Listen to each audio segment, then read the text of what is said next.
Hi, welcome to this first session of VMV. We're going to have 3 talks on flow visualization. The first is from Tobias Günther. He got his PhD at Otto von Guericke University, went on to his postdoc at ETH Zurich, and is now at Professor of Visual Computing in FAU in Erlangen-Nürnberg. So, hi, welcome. Let's start with your talk. All right, good. Thank you so much for the introduction and also for this opportunity to talk to you here all today. I hope you can see the screen. All right. So talking at VMV is always exciting because it brings together so many different researchers from different fields, from rendering, animation, and simulation, and visualization, and all the others. And so I was thinking of a topic that in some way connects all of us, something that maybe is something we can take something from home. And so here we are talking about motion. Motion is something that we find in computer graphics everywhere. For example, when you look into simulation, then you have rigid body dynamics there in the top left. You have soft body dynamics where you model motion, not just for individual points, but more for a continuum. You have fluid simulations, animations of characters. And these two, simulation and animation, are both examples where you want to have control over your animations. And so you need kinds of handles that allow you to manipulate the motion. And we will talk a little bit more about handles and how we can control systems like this. Then in the lower part, you have optical flow, which is more of an image space representation of motion. And then in the lower corner, in the bottom right, you have flow visualization, which is all about visualizing motion of things that are usually not visible to the naked eye. All right, so there's a couple of things that we're going to do today. This is the agenda. There's 3 things. First, I want to just briefly give you an idea of the mathematical modeling of motion, which is mainly just for us to set the notation. And afterwards, we look into the visualization of motion of individual points, more from the perspective of dynamical systems. And then we extend this from the motion of individual points to entire families of many points that are in motion. So we're talking about fields that are in motion. All right. So let us start with mathematical description. So the first thing that we need is a trajectory, right? And a trajectory for us is typically modeled as a point that is moving over time. And at any moment in time, this point now has a position. It has a velocity, which is pointing in the direction of flight. And this is so always tangential. And then you have also an acceleration. And this is not necessarily orthogonal, as illustrated here, if you are in fact getting faster. So if you're accelerating, the acceleration points forward. If you're decelerating, it points backwards. And in this particular case, we're taking a right turn, so it points to the right. And these 3 variables, the position, velocity, and acceleration, are usually enough for us to describe the system. If you have the complete time history, you can just take positions, differentiate it, and you get the velocity out of it. If you differentiate again, you get the acceleration. And given some initial condition, you can also always recover what was my velocity, what was my position. And so in the end, whenever you describe motion, you can do it in either of these 3 ways. You can either set hard constraint of what is my position at any moment. You can say, what is my velocity at any moment? Or you can say, what is my acceleration at any moment? And no matter which option you choose, any description of motion is always dependent on the observer, right? So this is something that we will get back to in a moment. Okay, so let's look at a few examples here. So the first one is a case where we prescribe the velocity of our particles. This is a textbook example for flow visualization because the particles that are floating around are always moving tangential to this vector field. And so if you drop enough of them into the flow, they reveal interesting patterns, such as here, a von Karman vortex street, which is a flow pattern that you can actually also find in the real world here on satellite images where you see this pattern of clouds forming behind an island. Now, in this case, we prescribed what the velocity should be of our particle. We could similarly also prescribe what the acceleration should be. And the textbook example for this is an n-body problem, where every particle here is now subject to a gravitational field, which is determined by the position of all the other objects in the system. And on first glance, this seems to be a little bit more complicated because we have second order derivatives in this here. But actually, what we can do to simplify this is we can introduce an auxiliary variable, the velocity, and now it turns into a system of two equations of first order. So the change in position is velocity, and the change in velocity is, well, acceleration. In our case here, this would be the gravity. And so if we want to make our notation a little bit easier, we can squeeze these two equations together into one by introducing a state vector that now contains the position coordinates in the first few components and the velocity coordinates in the last few components. And now these two descriptions here for velocity and for system described acceleration is essentially solvable with the same algorithms with numerical integration for first order ODEs. It's just that the system on the right has a couple more dimensions. And so more on the notation, what we now have on the left of these equations here is our state vector. And the union of all our possible state vectors is what's creating the so-called phase space. And at each point in the phase space, we now have a vector telling us how that state is changing. And the union of all these vectors is what's creating the phase flow. And our purpose now is to get a look at a visualization of this phase flow. We want to understand how any possible state is evolving over time. And this is very useful not only to visualize this field, but also to solve trajectory planning problems. If you have animation control problems, you want to see how you can manipulate your phase flow in order to reach a certain goal. All right, so let's look at the phase flow for a particular example. Let's look at a pendulum. A pendulum is, well, basically a point swinging back and forth, but usually you wouldn't model this as a 2D coordinate moving around because you have an invariant in the system, and that is the length of this little rod here, which is always constant. So in practice, you would always model this as an angle, measuring how far you are away from the vertical axis, and you need the change of the angle. So here's the dynamical system. We're not going to derive this, I'm just giving this to you. And so now the system here is described by two numbers, the angle and the change of the angle. And what we can do is now we can take this state and draw it over time in a 2D plot, which is called a phase portrait. One axis is the position variable, the angle, and the other one is our kind of velocity variable, the change of the angle. And if we do this for our pendulum, what's going to happen here is that you see this little red ellipse-like shape, and the horizontal direction is the angle swings left and right, and the vertical direction is the change of angle, which is positive or negative, depending on whether we are currently moving in the direction of the horizontal axis or in the opposite direction. And so now we can see, well, what happens if I'm adding a pendulum with a little bit more energy. Well, in this case, I'm swinging a little bit further with my angle, and I also have more angular velocity. So what turns out is I have a larger ellipse, and the more energy I add, the more this elliptical shape turns into this kind of eye-like shape over here. Now, in this example, we only looked at one particular trajectory at a time, and it would be more interesting to see what happens to all the possible pendulums that we could have. Well, this gives rise to visualization of the phase flow of the pendulum, which looks like this. And we can see a lot of things in here. First of all, the pendulum we just looked at is right there in the middle. The whole system is periodic in the horizontal direction, because whenever you add 2 pi to the angle, you will get the same result. And you have special trajectories like the one at the very top, which are moving all the way from left to right. And so this basically means this is a pendulum that keeps spinning and is not really swinging back and forth because it had so much energy. And this picture here contains a few special points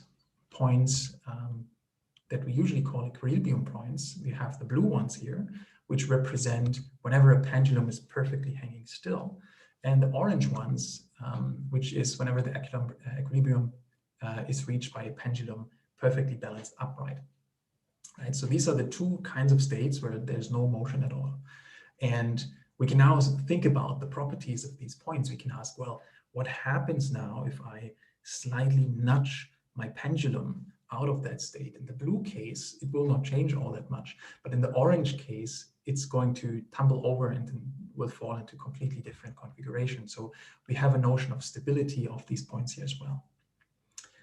And now we can play a bit more with this system. We can add a little bit of damping. Then we see, all my trajectories are now spiraling towards my blue, my stable equilibrium points. And then this is now interesting for animation problems. For example, you can ask, well, what are the conditions, the initial conditions that lead me to my desired target state, right? You can look at these control points here that you have, these little equilibrium points, and use them to guide your trajectories. You can even imagine now starting to manipulate these points and to change the phase flow in order to reach desired goals. Good. So we can see these phase portraits are very useful for visualizing systems that have only 2 dimensions. But what do we do if we have many more dimensions in our dynamical system? And so this is what motivates the next step here, where we look at another example. This is the so-called circular restricted 3-body problem, which describes a simple 3-body problem. And you have here 2 massive objects, the Earth in the middle and the Moon. And the Moon is assumed to be on a perfect circle around the Earth. This is why it's called circular restricted. And then you have a 3rd body, like an asteroid, for example, that is flying around in this gravitational field. And you can now compute its trajectory here. And this will be determined by the 2D position of the asteroid in this plane and by its current velocity. So you need 4 numbers to describe the state of the system. And then the question is, well, how do we now visualize this 4D trajectory in this 4D space, phase space? And the first thing that comes to mind is to do dimensionality reduction, right? And there's many methods for this. You can use linear methods like PCA or things like TSNA and UMAP, which, especially the latter 2 here, have been designed for projection of points. And they're very good at that. You can take very high dimensional point clouds, project them down, and you start to see structures and patterns. But they're not designed for the projection of continuous curves because there is no guarantee or promise that the points will remain connected. And so if we apply this to the CTPP problem and project into 3D here, then our curves will have sudden discontinuities, illustrated here by the red arrows that show wherever a jump is occurring. And so one of our students, Nemanja Batolovic, was working on designing projections from a high dimensional to a low dimensional space by using a operator P that performs this projection. And this operator P is defined or designed as a differentiable map. And this has 2 very useful properties. First of all, if it's differentiable, it makes it easy to optimize for it. So that's good.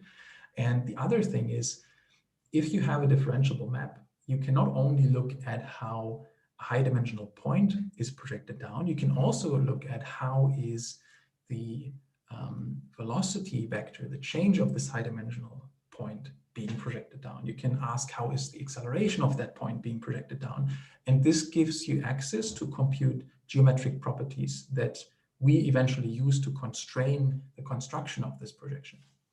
So we want to build projections that maintain certain properties from the high dimensional system, like compute the curvature of the high dimensional curve and make sure that after projection you get the same curvature out. Compute the tangent magnitude, make sure it is preserved. So this requires you to have velocity and acceleration before and after projection. On top of this, we have properties similar to what TSNE and UMAP are doing. Like if you have 2 trajectories that are close to each other in the high dimensional space, you want them to be close to each other in the low dimensional space. And we also want that the equilibrium points that we've seen before, the ones that had so much meaning to us, are also preserved by that projection. So they're not disappearing. Here in this picture, they are called critical points. And even more, we not only want them to be preserved, we also want to be able to control where they land so that we have as user influence about the layout of our visualization. All right. Now the question is, how do we formally define our differentiable map P? And we did an easy approach here. We defined it as a polynomial map. This means every output dimension is just a big polynomial depending on all the input coordinates. And the unknowns are now the little coefficient of our monomial basis functions. And this is trivially differentiable because it's a polynomial. And so all the geometric properties we've seen before can now be computed before, after projection, and you penalize the square difference between them. So it turns into a energy minimization problem with squared energy terms. And since some of them are not linear to compute, you have a nonlinear least squares optimization, which you can plug into your favorite solver. And each of these little terms then has a little weighting term, so that as user you can control how much you want to preserve the curvature, how much you want to preserve the tangent magnitude, for example.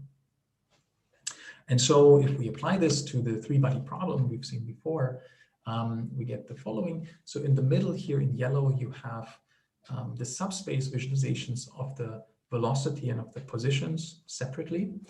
And it looks so symmetric because the way how you usually model the three-body problem is you look at it from a co-rotating frame where your observer is aligned with the axis of Earth and Moon. So the Moon is always sitting on the x-axis of your system. And this way, the motion of the third body becomes nicely symmetric, as you see here.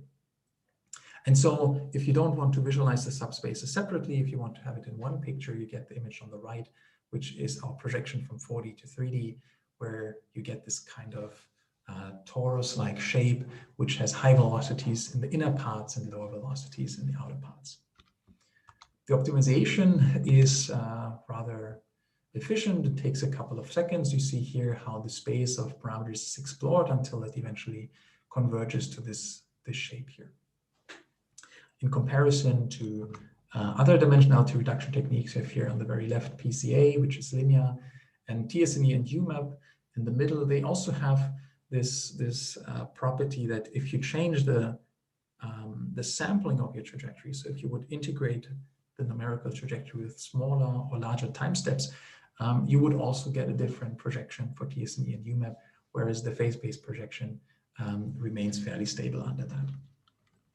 Okay, here's another example. This is a double pendulum, a notoriously complicated and chaotic system. In this case, we pinned down the location of the equilibrium points to lay them out in the output space so that the four curves here are nicely separated and are not cluttering too much.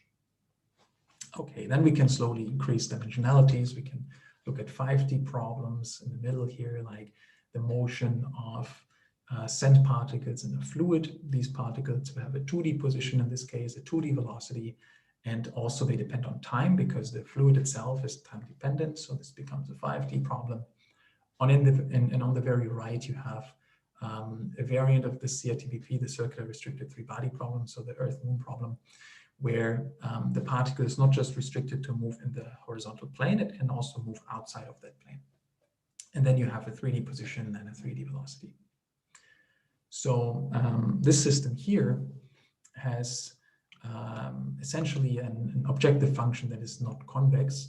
And in the end, it doesn't scale very well for really, really high dimensions, because using polynomial maps like this is having a very quickly growing number of coefficients. But what we can do with this is we can project down a trajectory from the phase space into a space that we can work in a 3D space where we have handles that we can manipulate, for example. And so the next step for us is asking, well, what do we do if we not only have one trajectory or a finite number of trajectories? What happens if we have an infinite number of these trajectories that are in motion? Good. So this leads us to the following example. Consider a family of trajectories that traces out a circle like this. And R in this case is the radius. And in this form here, we describe the family of trajectories by prescribing the position at any moment in time. And it's actually easier to describe the same system by prescribing the velocity that the particles should have. And this leads us to define this vector field here. And this vector field looks like this. So if we drop in a particle at any point here, like over here, and trace it for a while, it will come back to its original point. And if you are having a background in robotics or in kinematics, you know this field here very well from stability analysis of your time integrators for your numerical integration schemes. And in the world of flow visualization, we would usually look at this and think of this as a vortex, which has a special equilibrium point in the middle, which is the point where everything is rotating around. This point essentially determines everything that happens around it. And so this is why we care about it. If you would work in animation or fluid control, you would want to grab this point and move it around. So we need to find it. That's the point here. So we can now ask what happens to this point if we start to move this entire structure around. And interestingly, complicated things start to happen. So let's start simple. Let's say the structure we're looking at is not moving at all, it's standing still. And initially I mentioned that any description of motion is relative to an observer. So for simplicity, let's also assume that the observer is not moving, it's standing still. And so in this case, the entire system is stationary, so steady, nothing happens. And the path of our particles there around this point in the middle are closed lines. We would call those streamlines in flow visualization. And so everything's fine here. Also, the point is exactly in the middle where it belongs, right? Our equilibrium point. So now let's see what happens if we start to move the observer. So if the observer moves from left to right, so the observer has a velocity pointing to the right, and relative to the observer, all the particles up there are moving in the opposite direction. They're moving to the left. And so what the observer sees is the superposition of these two motions. It's this purple vector that you see here. And now if we look at this, well, now the entire structure is moving across the screen of the observer, so it's no longer stationary, and we no longer have closed lines. So this is the first bad news. The second bad news is our beloved equilibrium point is no longer in the middle. It moved to some other place. And this is actually quite a bad thing to happen.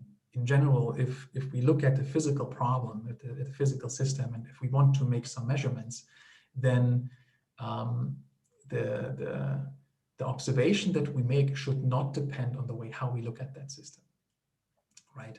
And so what we would usually want to have is methods to find our beloved equilibrium point there in the middle, independent of the observer. And this is what we would call reference frame invariance. And this is of so much importance to us because this is a mathematical property that you can easily test. You can see what does my measure produce before the reference frame transformation and afterwards. And if it's the same, it's invariant, right? And because the motion of the observer and our pattern up there are relative to each other, you can change them around, you can switch them, and you will see exactly the same structures. Being able to mathematically prove that a measurement technique is invariant to the observer means it's also invariant to the motion of the structure itself. So this would allow us to find moving vortices or moving equilibrium points here. Another illustration of this is shown here, where you have three different observers looking at the same fluid. On the very left, the observer is standing still, all the particles are moving by. In the middle, you have observer moving with the flow structures. So moving basically with the equilibrium points that we're looking for. And this has the nice property that in this observation, the flow becomes stationary. It's not moving anymore. And then our equilibrium point exactly appears where it belongs. On the very right, we have a weird arbitrary motion where the equilibrium points pop into existence and then move around and do weird things. And so what we ultimately look for is always the observer that is moving with the structure we're interested in. And so the question is, how can we now model this motion of the observer? And if you're from computer vision, this will now look oddly familiar to you. This looks pretty much like an optical flow. You have a transformation that tells you where does a point move to. And this offset vector, we would call this a displacement, is itself a vector field. It's pointing into a different direction, and the direction that it points to depends on where you are. It depends on which time we currently are in. And if this displacement field, again, is differentiable, then, well, A, we can optimize for it, and B, we can derive properties of the points that we are transporting, because we not only know where a particle is transported to, we also know how its velocity is transported, which, because we're not only moving individual points, but we are moving an entire field, we know how not just a single velocity vector, but an entire vector field is being transformed. And once you know how an entire field is transformed, you can start measuring additional things. You can measure, for example, is the result stationary or not? And this will be the constraint that we're optimizing for. So in the end, the question is, how do we have to choose f, our displacement, such that the transformed field becomes stationary? And then we can ask, well, does f have to be spatially varying? Yes, it has to be, because the structures that we observe here, the features that are moving, might move in different directions depending on where you are in the domain. So if you want to follow all of them, you need to have a different displacement for each point in the domain. And in the end, what we do for each point in the domain, we're defining a little window, we're cropping out a little patch and optimize for this displacement inside that patch. And so then you can ask, well, how do you parameterize it? So we do this for every location in the domain. So how do we parameterize it? We parameterize it very similar to what we've done before as a polynomial map, because this is a differentiable operator, and we're just looking for the coefficients in our unknowns. So this eventually then turns into a nice optimization problem where you look for f, and if you apply this to this example here, this is the observation of the flow from a stationary observer, but you don't see the patterns. Now you move with the features such that the flow becomes stationary, and now suddenly you see our beloved equilibrium points. We can extract them with standard techniques, and they are in fact the locations where vortices move around. And you can now imagine how cool it would be if we can grab these handles, move them around, and control our flow this way. Now, in the examples that I've shown you now, what we've done is we constructed this displacement field f more or less. We designed it by hand. We said it should be a polynomial map, right? But this is not necessarily what you need to do. You can take any differentiable map that you want, and nothing stops you from modeling it through a convolutional neural network, for example.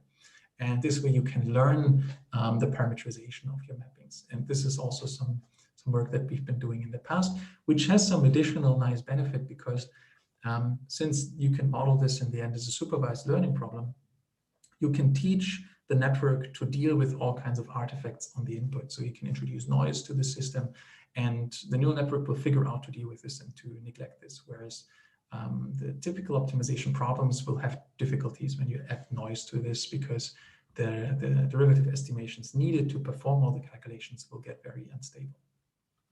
All right, so now we looked essentially at motion of not just individual points, but we looked at the motion of many, many points together, which we prescribed by defining a velocity field. So all the particles were moving with the velocity field. And then we looked at, okay, what happens now if I'm moving around my velocity field? And we've seen, okay, what we then observe depends on the observer. And in order to make sense of the features in the flow, we have to find the right observer. And in the future, we will look deeper into how to regularize these systems. Deep learning is one angle to this, which also helps with stability. And once you have this observers and the features, you can also continue doing further analysis on those. All right, so we started from the description of motion. We looked, okay, we can prescribe motion either by putting the position directly, by putting the velocity, or by putting the acceleration. And we can convert back and forth between them. The key thing here is that any description of these motions depends on the observer. And then we visualized all the possible motions that we could have by looking at the phase space and visualizing its phase flow. So we looked at how does any particular system evolve over time. And we've seen there are special points in there, equilibrium points, that determine the entire behavior of the system, which could be very helpful if you do trajectory planning. But this is limited to 2D only, or 3D at best. And so if you want to work with higher systems, you need a projection that takes you from the high dimensional space to the low dimensional space. And we parameterize this through a polynomial map that is differentiable and that you can then optimize for in terms of an optimization problem. And similarly, we looked into the motion of fields where the motion of the observer is parameterized as a polynomial map that is again differentiable. And this allows you again to put constraints so that you can find the right field, the right polynomial map. So in principle, we could have similarly called this presentation here how to use polynomial maps to solve optimization problems. But visualizing motion sounded a bit more catchy. Okay, but I think what this underlines is that it's important to model your processes in a differentiable way such that you can optimize for them and can actually set up and solve optimization problems. All right, very good. Thank you very much for your attention. I believe we do have some time for questions. Thank you for your talk. We do have some time for questions, 15 minutes to be exact. So if any of the viewers have questions, please post them in the Discord chat or here in the Zoom chat. Yeah. Oh, I'm seeing someone is already typing. But maybe until we get the first written question, I have one for this later part near slide 50, where you talked about finding a reference frame with machine learning techniques or neural networks. What kind of networks do you use for that? And do you use only one time slice or a sequence? So in principle, I mean, you're free to try out whatever network architecture you want, right? In this case, we used a convolutional neural network in its simplest shape. And in the end, we know from the analytical perspective we had before, where we handcrafted exactly how the velocity field will transform and how the properties are measured, we know what kind of information is necessary to compute the residual in the end, so that the network would, the minimal information that the network would need in order to derive that information.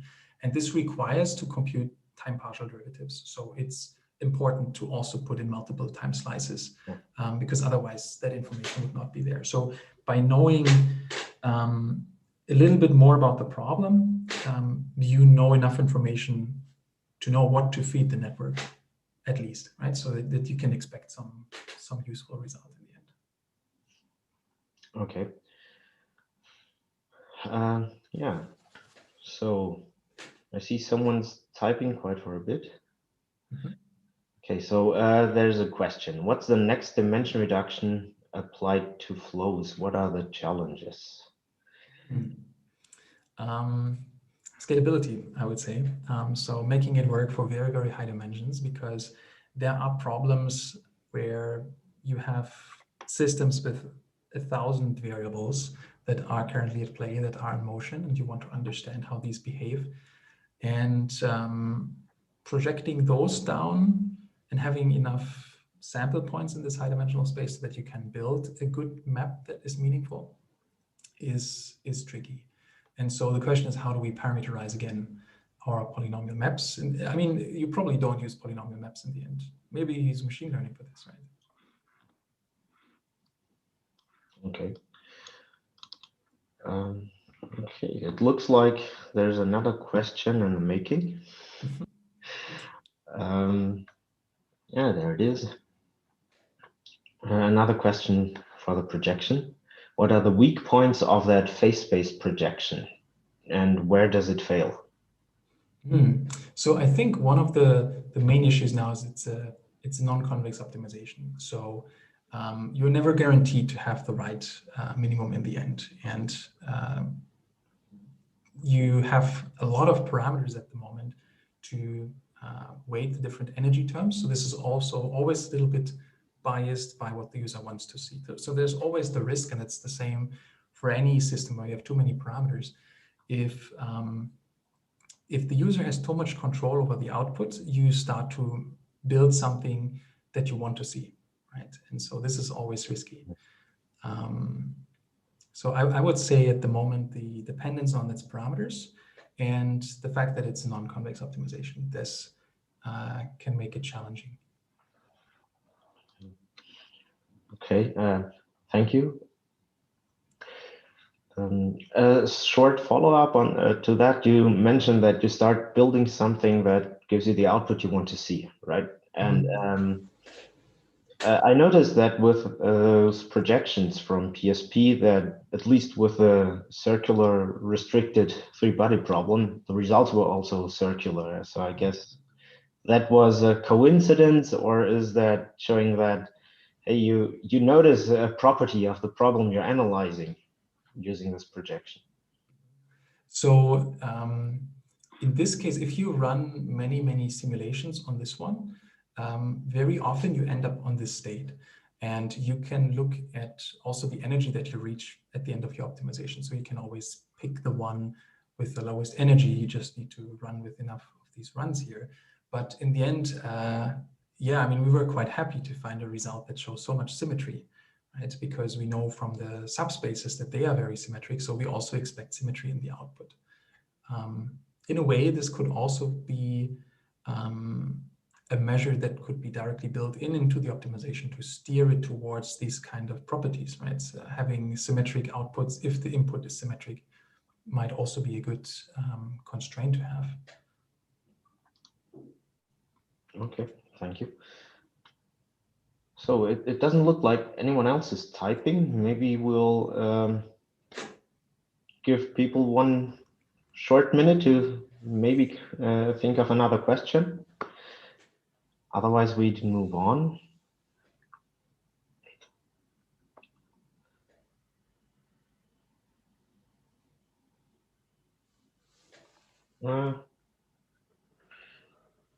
Doesn't look much like it. Oh yeah, Vito is typing again.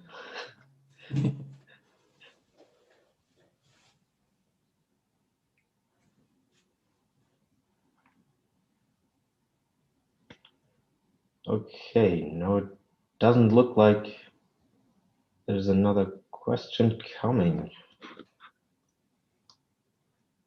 So, okay, no, it's not a question. Okay, fine. Then I guess we can move on to the next talk. Thank you very much for your talk and answering the questions. Next will be Steve Wolligandt, or at least his talk will be next.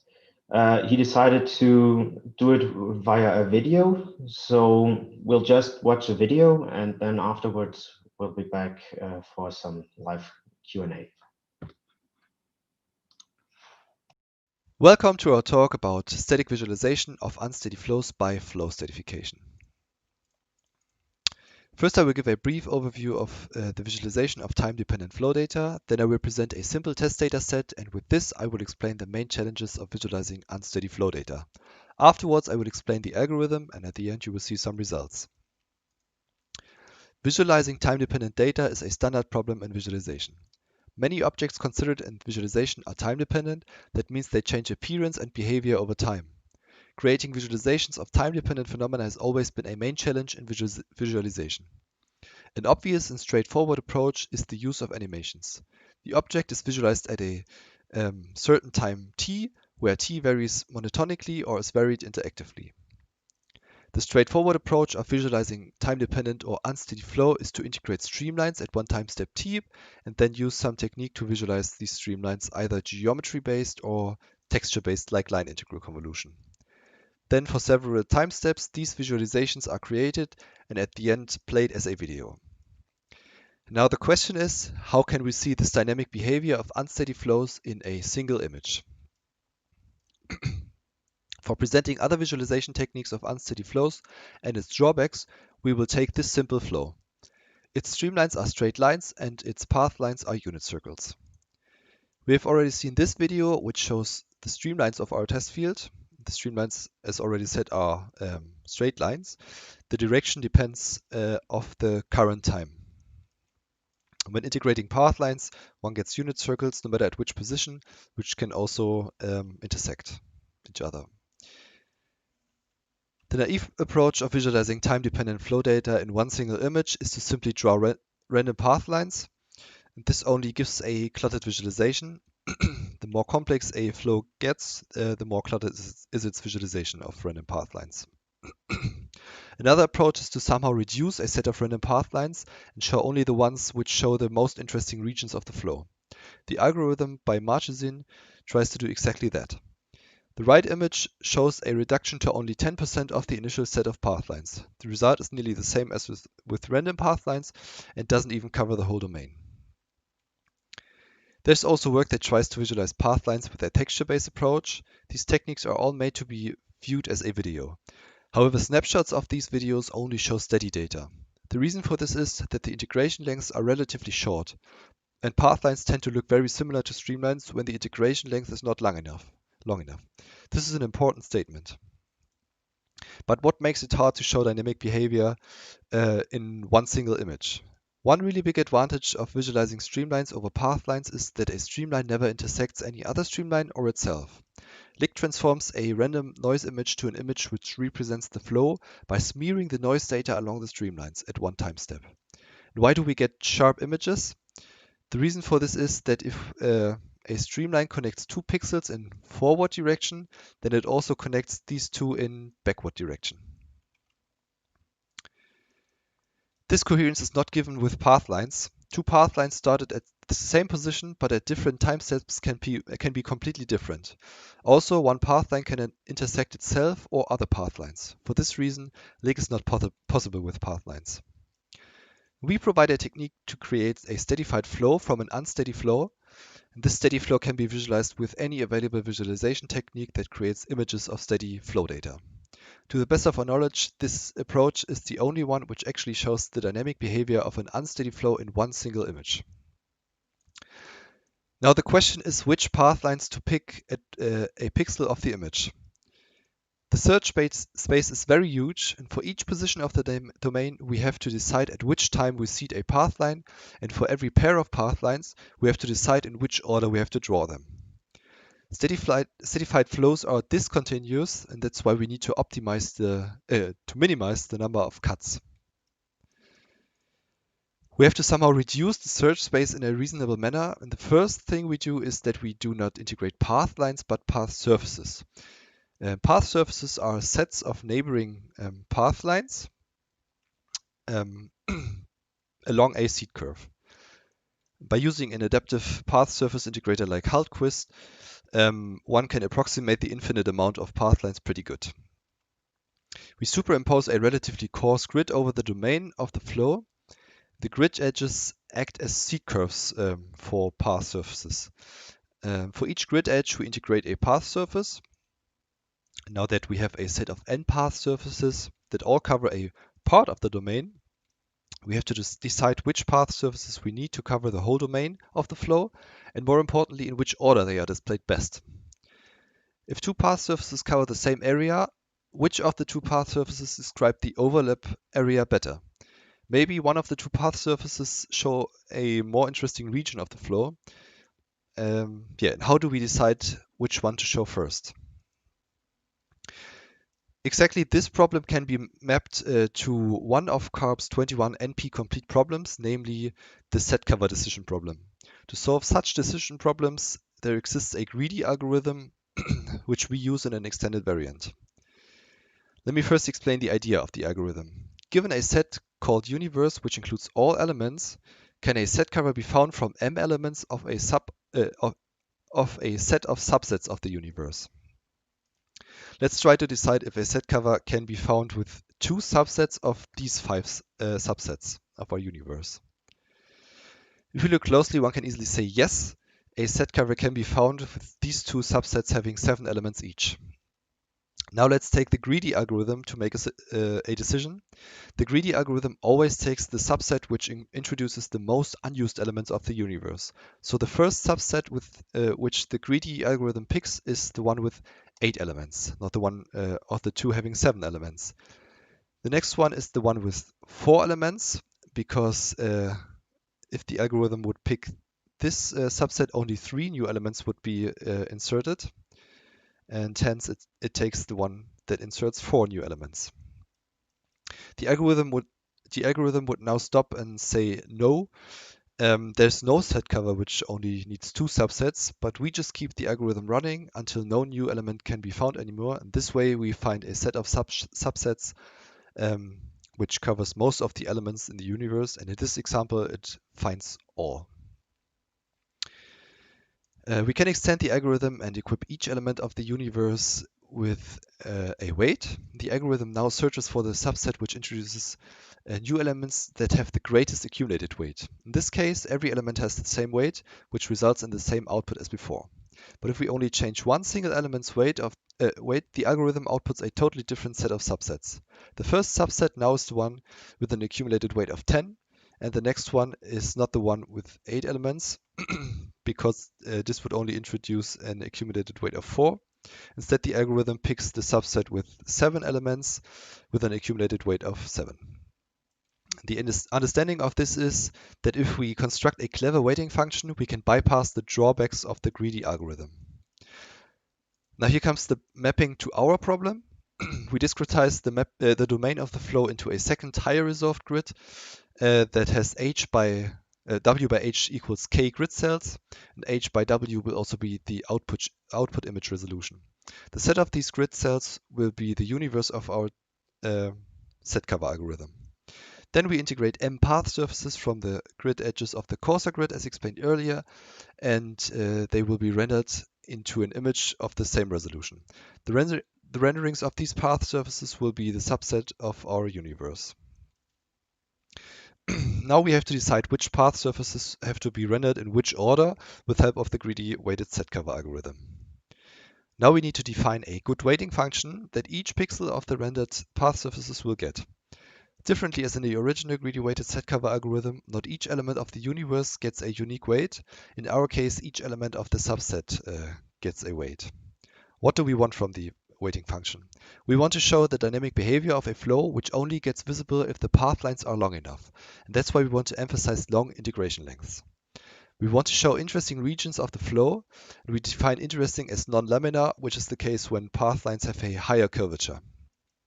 And we want to have as less discontinuities as possible. The problem is that if we have longer integration lengths and higher curvature, we introduce more cuts. That's why we need to find a good balance of our criteria. The basic weighting function consists of the integration length tau and a pixel I and a normalized curvature kappa. No, we do not take the raw curvature kappa of the path line because curvature can get really high, which results in outliers that disturb the weighting. For this reason, the user has to define a maximum curvature value, kappa reference. And every curvature above this value is going to be clamped back to a curvature weight of 1. The first extension of the weighting function ensures less discontinuities. We want to either boost or penalize a whole path surface and its rasterized pixels with help of its seed curve and the seed curves of previous iterations. A path surface gets boosted if a seed curve continues a seed curve from a previous iteration, and a seed curve can continue another seed curve at an angle of 135, 180, or 45 degrees, or 90. We define 135 and 180 degrees to be continuous, which will be rewarded with a boosted weighting value of the user-defined parameter c. And if there is an angle of 45 degrees, we penalize the weight of the path surface with negative infinity, which means that we exclude the path surface. We also exclude the path surface if its seed curve crosses another seed curve, or if a seed curve would create a T-junction at an already continued seed curve. If none of these is the case, like a 90-degree angle, the boosting factor just gets 1. Now we can add this boosting factor for a path surface J. To each of its pixels I it is rasterized to. We did not yet cover the case of multiple passes of path lines through the same pixel, and since this happens very often, we cannot penalize this case every time it happens. Instead, we define a smooth penalization if exactly 2 path lines pass 1 pixel. Take a look at the left image. Here a path surface intersects itself. Since the path lines intersect each other perfectly perpendicular, this introduces contrast, which can be perceived very well. The closer the path lines get to be parallel or anti-parallel, the worse one can say if this is just one path line or if there are more path lines at a pixel, as can be seen in the other images. Additionally, if two overlapping parts are perfectly perpendicular, the probability that the overlapping region keeps small is high. If more than two path surfaces would overlap, the same problem appears as with random path lines. You get just a cluttered image. Now our final weighting function looks like this. A is the weight as we had before and will be taken if a pixel is covered only once by a path line. B is a weighted version of A, which will be picked if a pixel is covered exactly twice by a path line or by two path lines. And if more than two path lines cross a pixel, the weight at this pixel will be 0. Now that we have our final weighting function, we can run the algorithm and take a look at some results. This is a double gyre flow by Shedden. The gyres keep spinning and moving from left to right smoothly.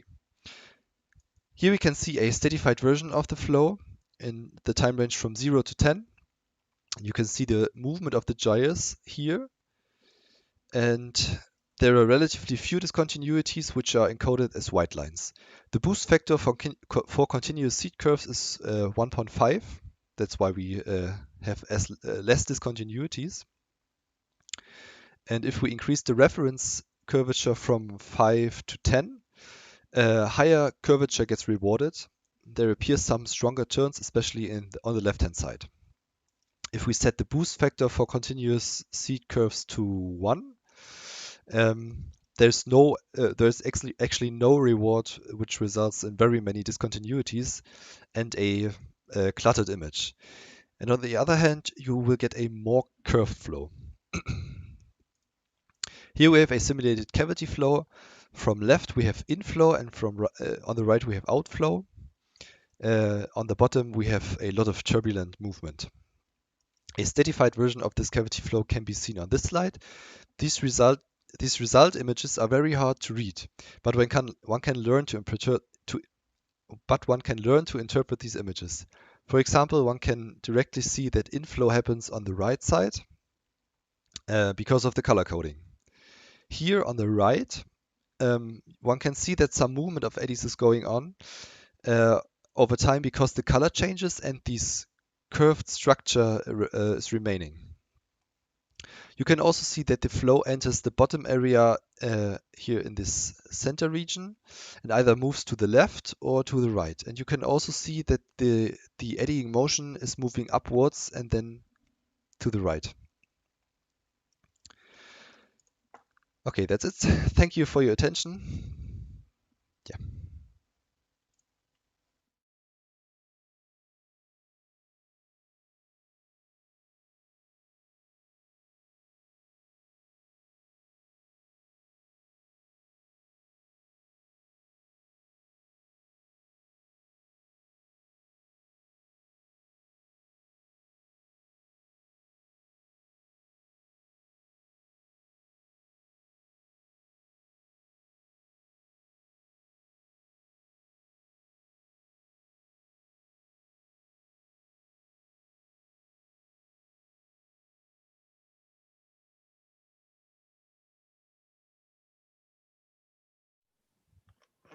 Hi, thanks for your talk. Again, we'll be monitoring the Discord chat for questions. Until there is one from there, I guess I'd ask another question myself. I think it might be a bit obvious. You have a new visualization for dynamic flow, and it is static. How do you plan on evaluating it against static visualization and the video? So basically just one time frame or a short video, the animation, to quantify how much better it is than just one frame. Yeah, we didn't do a user study, but that's basically one thing one can do. Yeah, I think that's the only option to evaluate it somehow, because a user has to say if this is better or not. Okay. Yeah.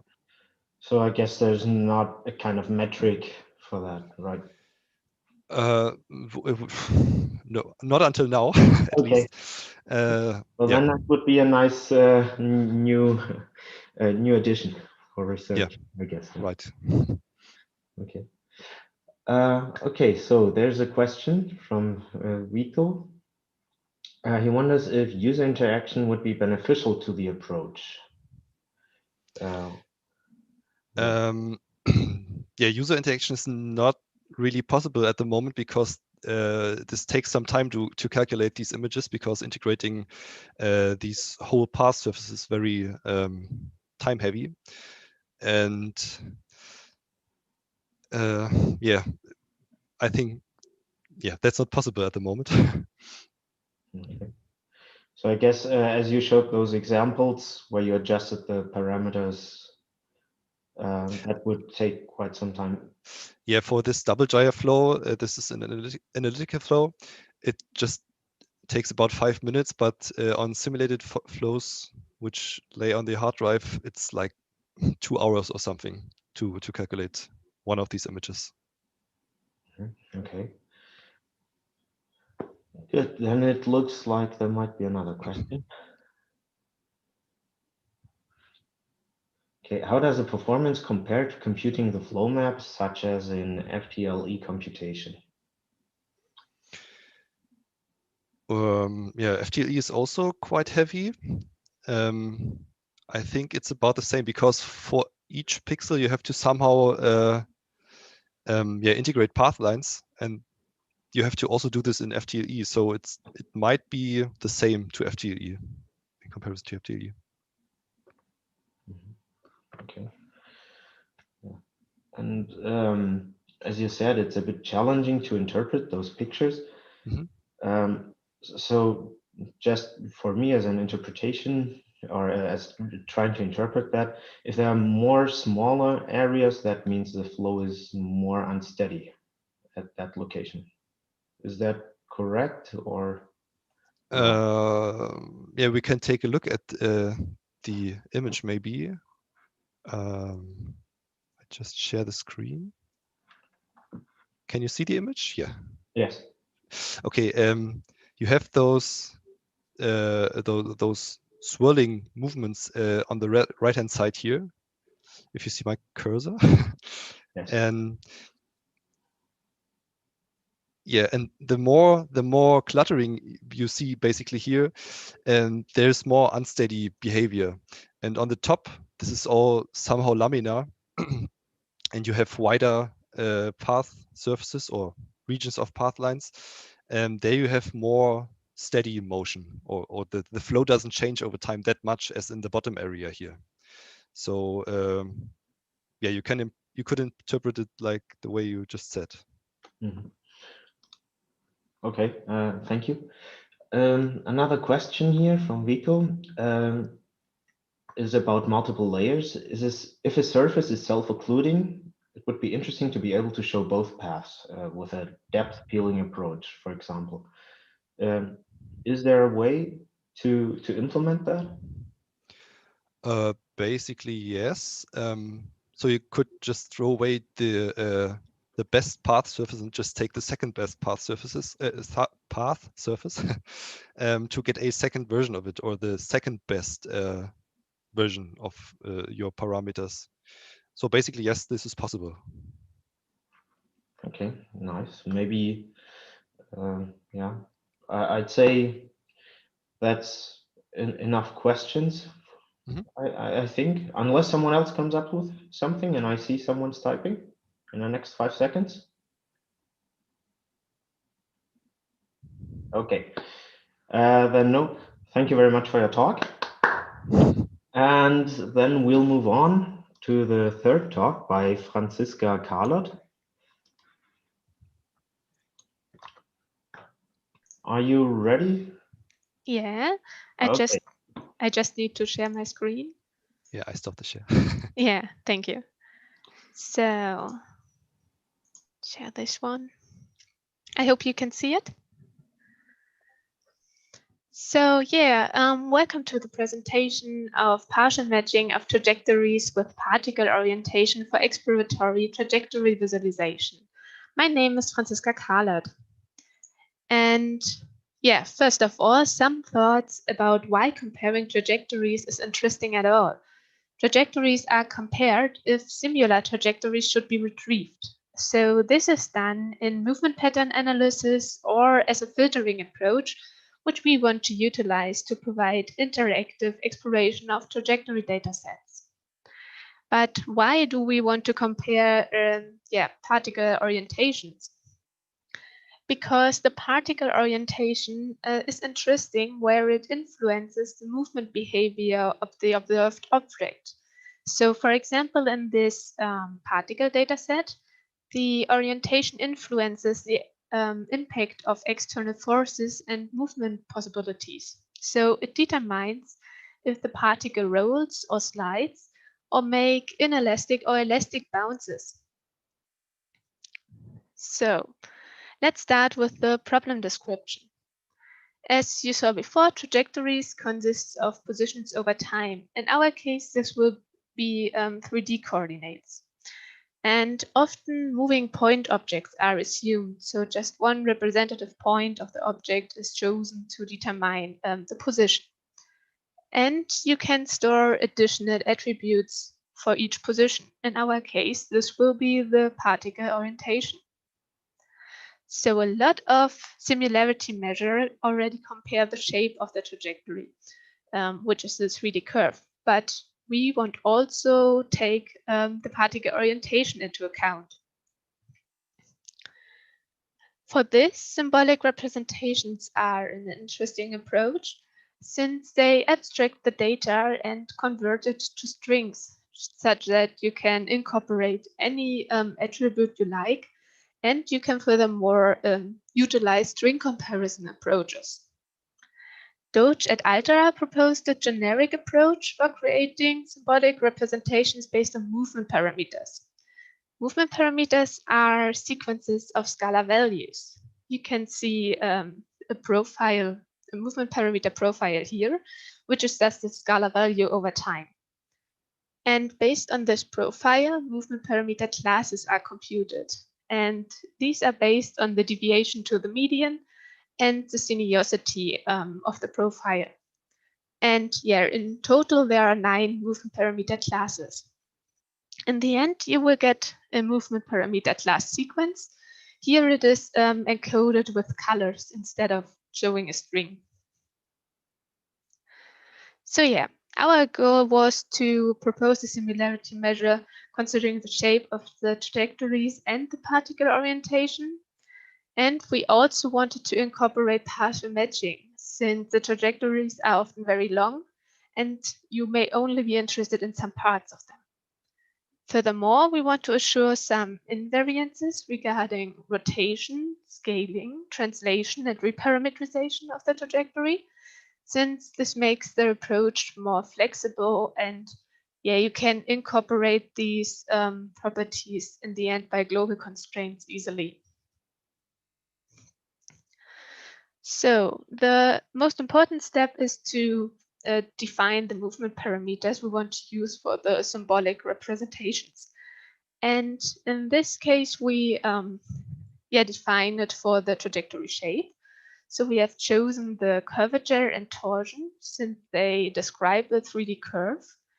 And they can be approximated from discrete scenes using finite differences. Furthermore, they add the restriction that the first derivative, that means the tangent vector, should not degenerate to a 0 vector. So by using the curvature and torsion, we have 2 movement parameters, which are already invariant to rotation and translation, but not to scaling. But this is not a problem since the movement parameter class computation will normalize the movement parameter, and therefore the scaling is assured, the invariance to the scaling. The more interesting movement parameter is the particle orientation. So the orientation can be seen as a rotation to a reference frame, And yeah, a rotation can be expressed as a 3D vector, where the direction of the vector encodes the rotation axis, and its length encodes the rotation angle.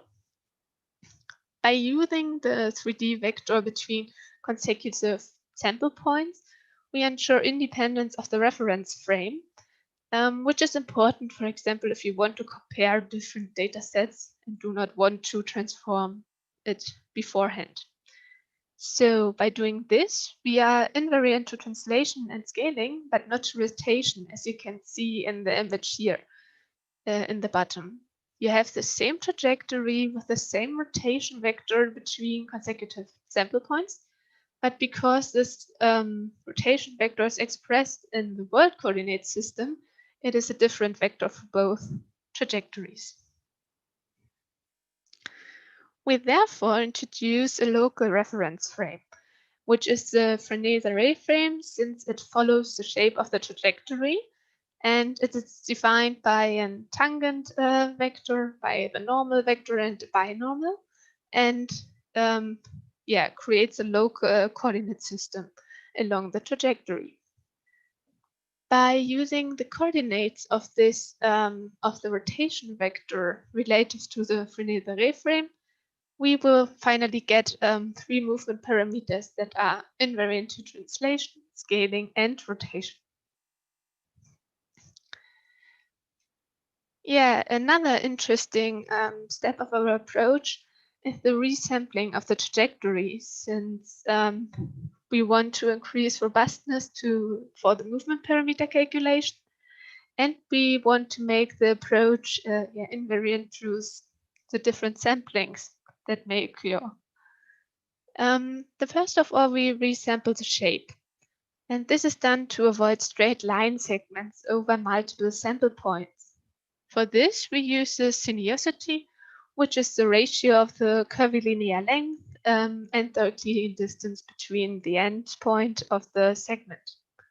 And every time the sinuosity exceeds 1, we add a sample point, because 1 is the sinuosity of a straight line.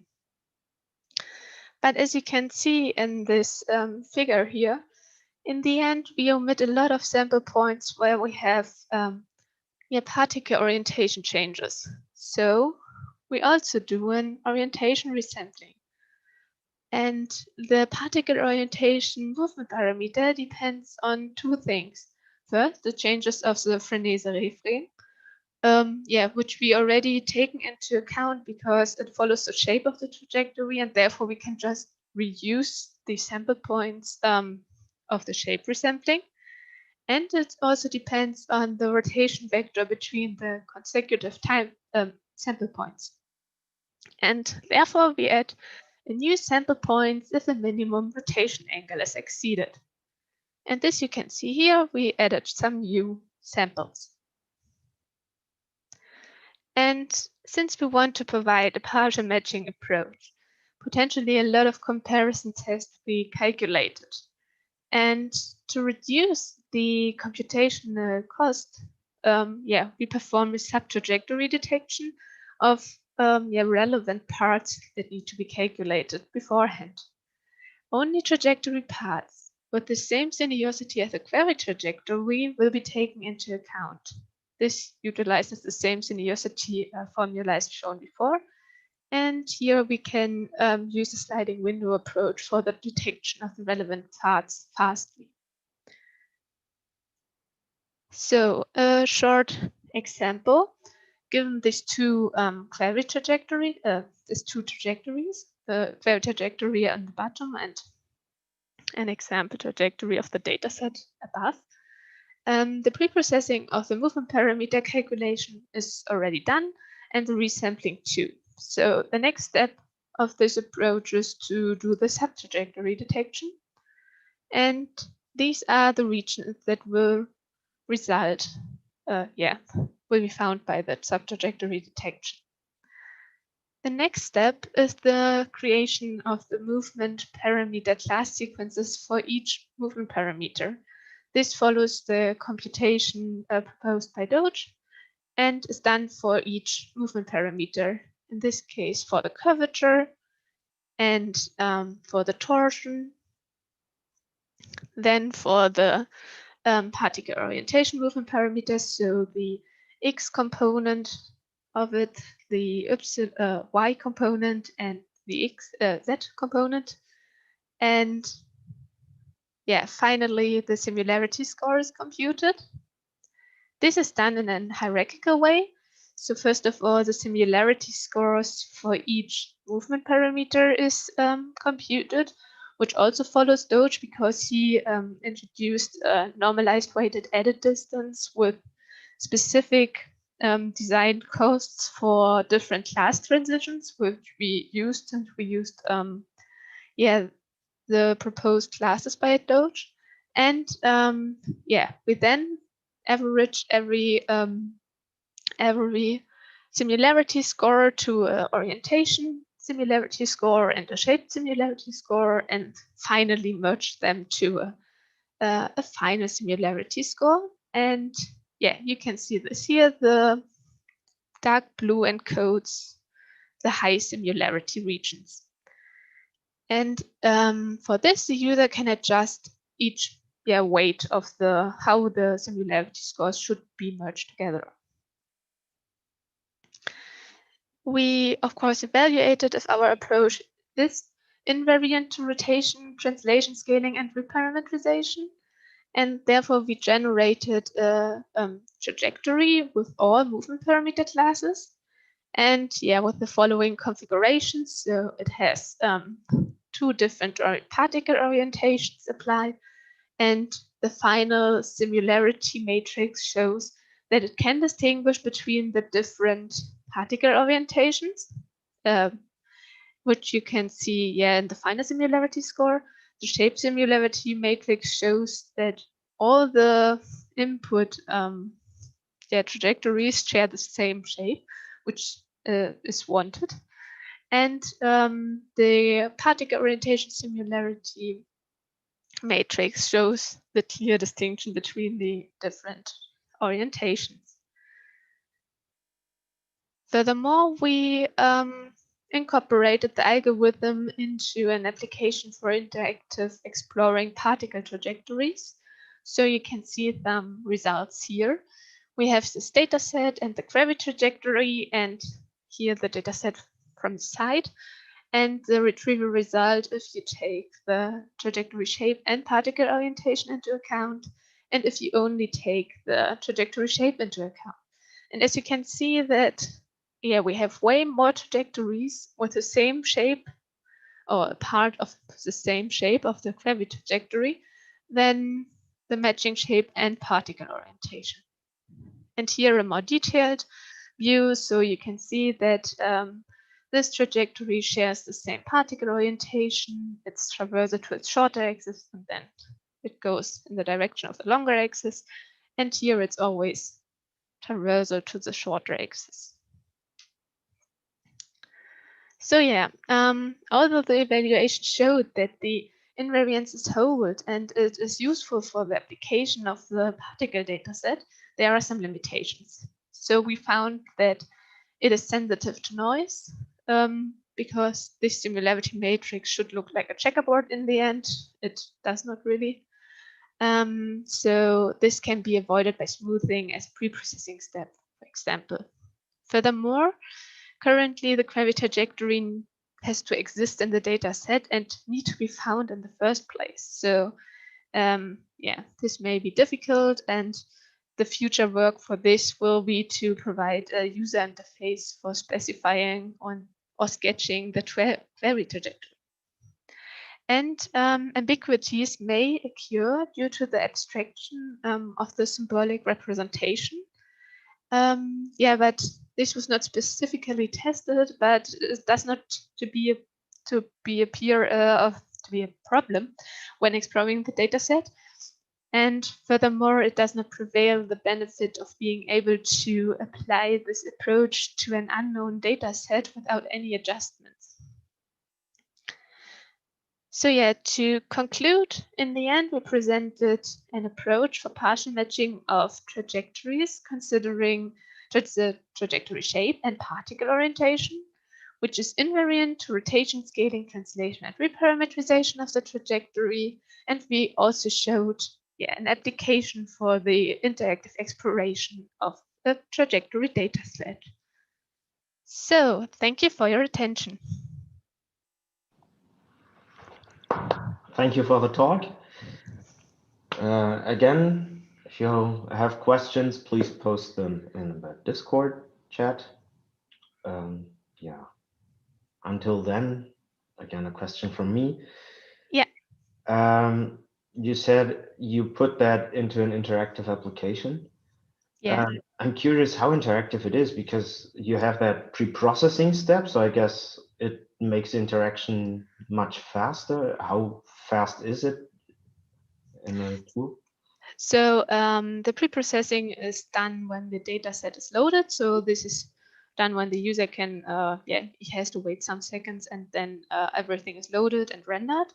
And he can navigate through the data set and filter define a query trajectory he would like to filter for and the part of it. And then we also do a threaded computation. So the actual similarity computation does not have an impact on the render performance. So the user can navigate further, and the computation is done in threads, and it is done in a progressive way such that dataset parts are updated when the computation for the similarity computation for them are finished. So this is in a progressive manner and updates afterwards. And it in the use case it took just 1 to 2 seconds. But this heavily depends on the length of the query trajectory and how many relevant parts were found by the sub-trajectory detection. Okay. So no questions so far in the chat. Then I have another one again. Sure. How does the user select that query path? He can just he can just click on the trajectory, and the UI will get the ID of this trajectory, and then he can determine the start and end position he would like to use as a query part in the UI. And this is a little bit not sophisticated right now. So we therefore want to work on a better user interface for specifying the query trajectory. For example, sketch the query trajectory even in VR.